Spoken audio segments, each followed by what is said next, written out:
ආයිබෝවන් අපි අද කතා කරන්න යන්නේ 2026 බජට් එකේ ටැක්ස් චේන්ජස් සම්බන්ධව කරුණු කිහිපයක්.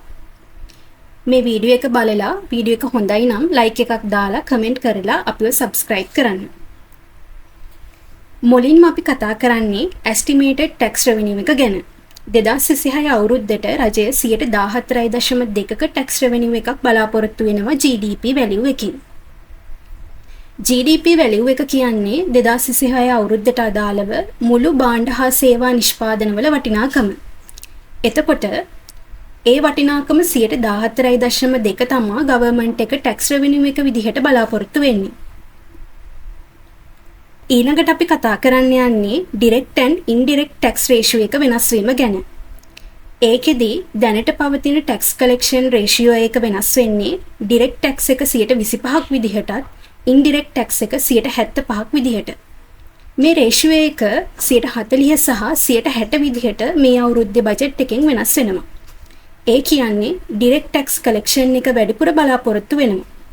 ඩිරෙක්ට් ටැක්ස් විදිහට ගවර්න්මන්ට් එක ටැක්ස් එකතු කරන්නේ පර්සනල් ඉන්කම් ටැක්ස් සහ කම්පැනි ඉන්කම් ටැක්ස් වලින්. මෙතනදී අපි කතා කරන්නේ VAT රෙජිස්ට්‍රේෂන් threshold එක වෙනස් වීම ගැන. දැනට පවතින VAT රෙජිස්ට්‍රේෂන් threshold එක අවුරුද්දකට මිලියන 60ක්.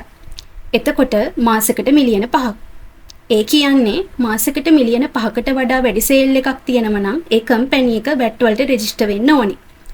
නමුත් ඒ වැලියු එක 2026 බජට් එකෙන් මිලියන 36ක් දක්වා අඩු කරලා තියෙනවා. ඒ කියන්නේ මාසෙකට මිලියන 3කට වඩා වැඩි සේල් එකක් තියෙනවා නම් ඒ කම්පැනි එක VAT වලට රෙජිස්ටර් වෙන්න ඕනේ. මේක 2026 අප්‍රේල් 1 වෙනිදා ඉඳලා තමයි ක්‍රියාත්මක වෙන්නේ.